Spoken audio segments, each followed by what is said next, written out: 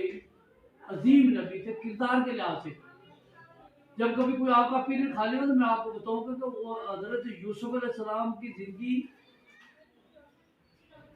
اتنی پاکیزہ زندگی تھی کہ آپ تصور نہیں کر سکتے کہ اللہ تعالیٰ نے اس عظیم نبی نے اس دنیا رہتی دنیا تک جو آپ نے کردار کی مثال قائم کی، عام انسان کے بس کی بات نہیں ہے۔ میں پورے یقین کے ساتھ کہہ سکتا ہوں کہ کوئی عام انسان میرے جیسا آپ جیسا گناہگار انسان جو نافرمان ہو، دانستہ طور پر نہیں، وہ یہ عقیدت کا اپنی عاجزی کے اظہار کرتے ہو، اس کی کیا ضرورت ہے انسان کی کوئی نافرمانی کرے، اللہ کی نافرمانی کرے تو پھر تو وہ بچ نہیں سکتا۔ جان بوجھ کے نافرمانی کرنا بہت بڑا گناہ ہے۔ اللہ کی کسی بات کو ماننے سے انکار کرنا بھی یہ کفر کے دائرے میں آتا ہے۔ اللہ تعالیٰ نے نماز فرض کی ہے، نافرمانی اور بات ہے، نماز نہ پڑھنا اور بات ہے، 5 وقت کی نماز نہ پڑھنا اور بات ہے۔ نماز سے انکار کرنے کی کسی مسلمان کو ضرورت نہیں ہو سکتی۔ نماز کی فرضیت سے کوئی مسلمان انکار نہیں کر سکتا، کرے گا تو وہ دائرہ اسلام سے خارج ہو جائے گا۔ کلمہ پڑھ لے گا تو دائرہ اسلام میں داخل ہو جائے گی، یہ بنیاد ہے۔ اسلام کے جو 5 ارکان ہیں ان میں پہلا بنیادی جو رکن ہے، پہلا وہ ہے کلمہ طیبہ۔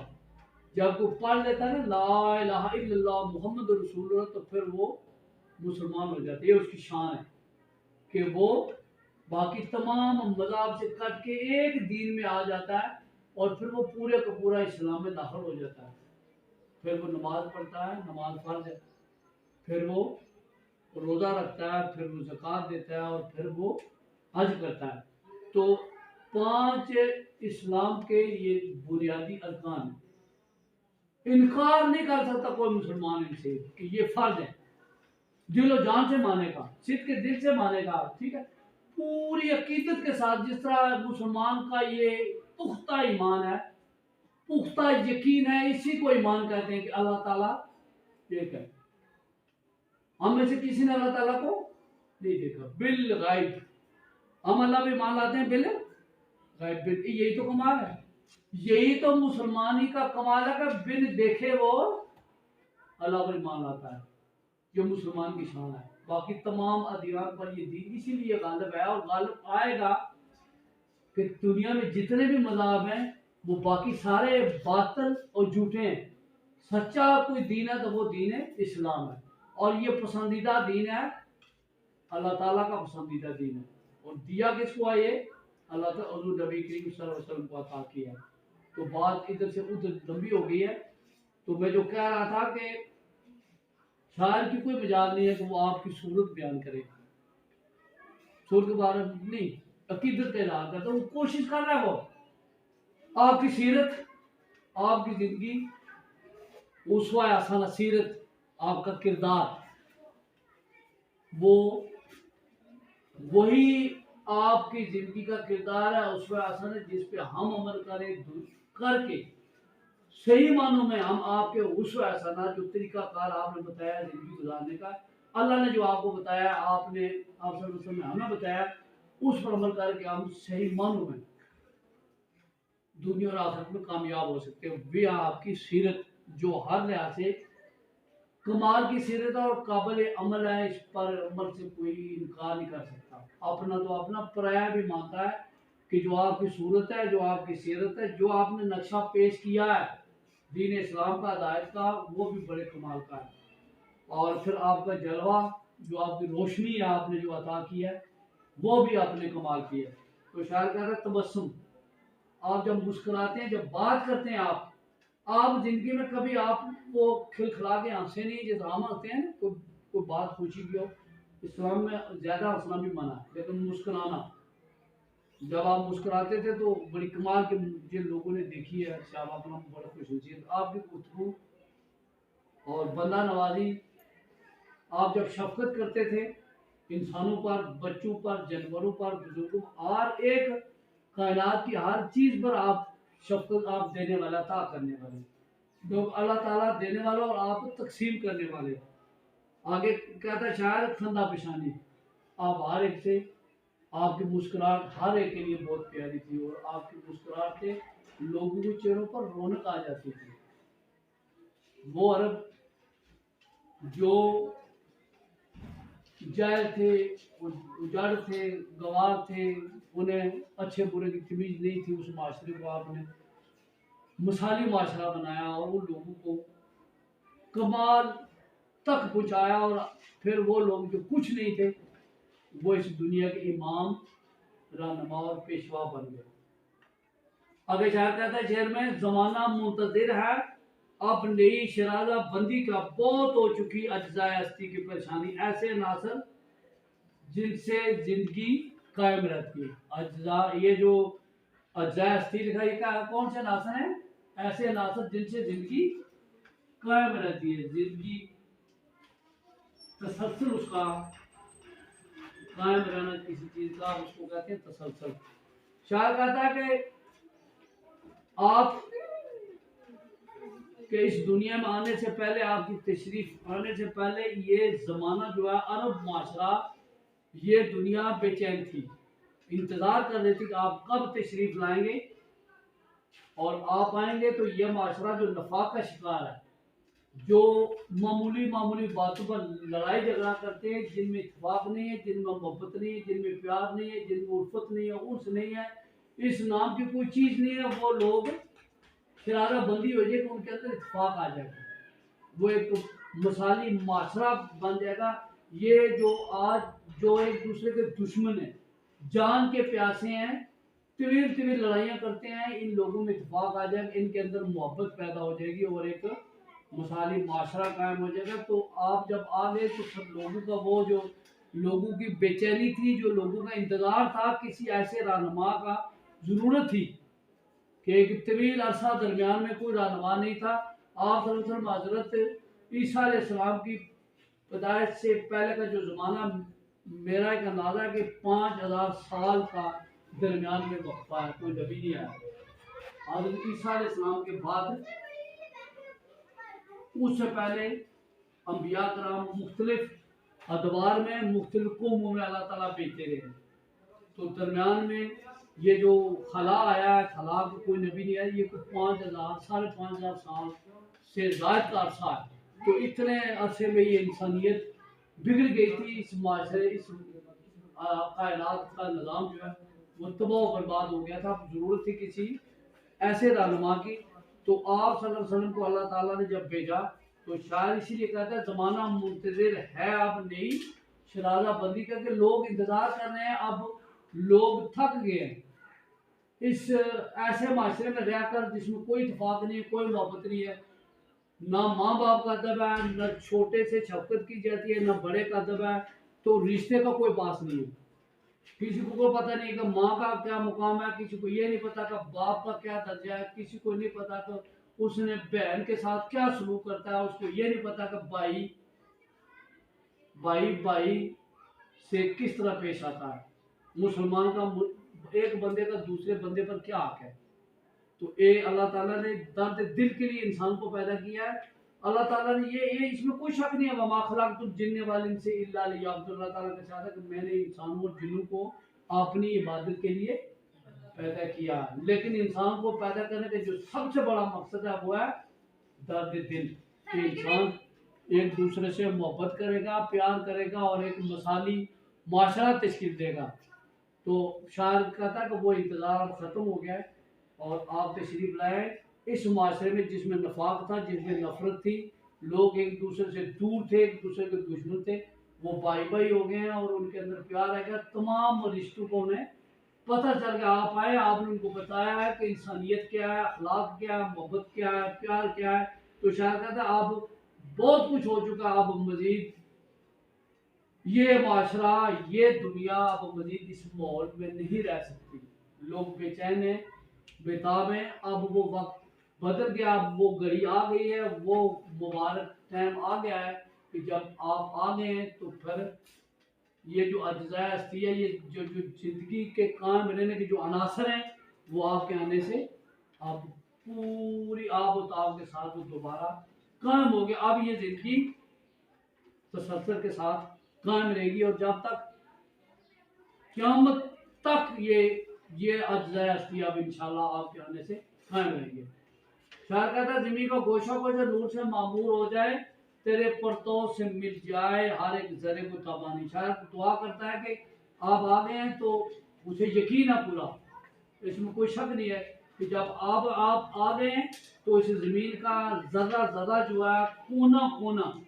کوئی جگہ اس سے خالی نہیں ہے، ایک انچ بھی معمولی بھی جگہ اسے باہر نہیں ہے، پورا علاقہ جو ہے، پوری کائنات، یہ آپ کا لایا ہوا دین اس طرح پھیل جائے گا کہ ایک کونے سے دنیا کے دوسرے کونے تک اسلام پھیل جائے گا، اور دیکھیں آپ پوری دنیا میں کوئی جگہ ایسی نہیں ہے جہاں مسلمان آباد نہیں ہے، اور اسلام روز بروز پھیل رہا ہے، اور وہ وقت آئے گا جب تمام ادیان پر یہ دین اسلام غالب آئے گا، اور وہ وقت آئے گا جب اس دنیا میں ایک ہی دین ہوگا، اور وہ دین اسلام ہوگا، اور کوئی دنیا کا دین نہیں۔ جب تک یہ باقی دین ہیں جو باطل ہیں، اسلام کے مقابلے میں ہیں، وہ مقابلہ کرتے ہیں، لیکن وہ کبھی اپنے ان ناپاک عزائم میں کامیاب نہیں ہو سکتے۔ تو شاعر اپنی عقیدت شاعر کہتا ہے کہ آپ صلی اللہ علیہ وسلم کا جو نور ہے، آپ کا جو نور ہے، اس سے دنیا کے ہر ذرے کو، ہر چھوٹی سے چھوٹی چیز کو کیا ملے گی؟ روشنی اور چمک ملے گی، ہر چیز روشن ہوگی اور چمک اٹھی ہے۔ حافظ بے نوا بھی ہے، گدائے کوچہ ہے الفت، عقیدت کی جبیں تیری مربت سے ہے دورانی۔ اب خود شاعر اپنا تخلص یہاں استعمال کر کے کہتے ہیں کہ حفیظ بھی جو ہے وہ بھی بے کس ہے، باقی جس طرح سارے آپ صلی اللہ علیہ وسلم کی رحمت کے متلاشی ہیں، آپ کی عقیدت حاصل کرنے کے لیے، آپ کو آپ کے قریب آنے کے لیے، آپ کا ایک اچھا امتی شمار ہونے کے لیے جس محبت کا اظہار کرتے ہیں، حفیظ بھی بے کس ہے، وہ بھی آپ کی عقیدت کا اظہار کرتا ہے۔ وہ کہتے ہیں کہ جو میری عقیدت کی جبی ہے، ویسے تو سجدہ جو ہے وہ صرف اللہ کے لیے ہے، انسان کسی اور کی عبادت نہیں کر سکتا اللہ کے سوا۔ شاید کہتا ہے یہ جبی تو بنی ہے اللہ کے لیے، جھکنی اس کے آگے ہے، لیکن عقیدت کے اظہار کرتا ہے کہ اگر میرے بس میں ہو تو میری جبی جو ہے، یہ آپ کی جو رکھ رکھو، جو محبت ہے، اس کے لیے میری جو عقیدت ہے، وہ میری جو پیشانی ہے، اس میں بھی عقیدت پائی جاتی ہے، میں ادب سے وہ یہاں اپنے آپ صلی اللہ علیہ وسلم کی شان اقدس میں ادب کا اظہار کرتے ہیں کہ ایک عام میں انسان ہوں، آپ کا عام امتی ہوں، تو وہ اپنے آپ صلی اللہ علیہ وسلم سے اس کا اظہار کرتے کہتے ہیں کہ مجھے بھی آپ کی مروت کی ضرورت ہے، اس رخ رکھو کو مجھے بھی ضرورت ہے، عقیدت جبھی تیری مروت سے ہے نورانی۔ شاہ کہتا ہے کہ آپ کی جب عقیدت مجھے مل جائے گی تو مجھے بھی وہ جو میری جبی ہے، جو یہ رکھ رکھو سے محروم ہے، اس کو بھی وہ محبت اور عقیدت مل جائے گی، اس کو بھی وہ عقیدت کا درجہ مل جائے گا، اور میں بھی آپ کے جو عشق، آپ کا عشق مصطفیٰ ہے، اس کی دولت مجھے بھی مل جائے گی۔ آگے شاعر اپنی عقیدت کے اظہار کرتا ہے، دلی عقیدت، دیکھیں شاعر کی محبت جو ہے وہ کس قدر عظیم ہے، محبت اس کی عقیدت کتنی عظیم عقیدت کے اظہار کرتا کہتا ہے کہ تیرا دار ہو میرا سر ہو، میرا دل ہو تیرا گھر۔ شاعر کہتا ہے کہ بارگاہ ہو آپ کی، چوکٹ ہو آپ کی، وہ کہتا ہے کہ میں مدینہ منورہ وہاں پہنچ جاؤں، وہاں جا کے روزہ رسول پہ جب حاضری دوں تو روزہ رسول میرے سامنے ہو، آپ روزہ سامنے ہو، آپ کا در سامنے ہو، آپ میرے سامنے ہو۔ مدینہ منورہ میں وہ شاعر اپنی عقیدت کے اظہار اس عالم کرتا ہے کہ میں مدینہ منورہ میں پہنچ جاؤں، آپ کا در جو ہے روزہ مبارک میرے سامنے ہو، میں وہاں آپ کا غلام،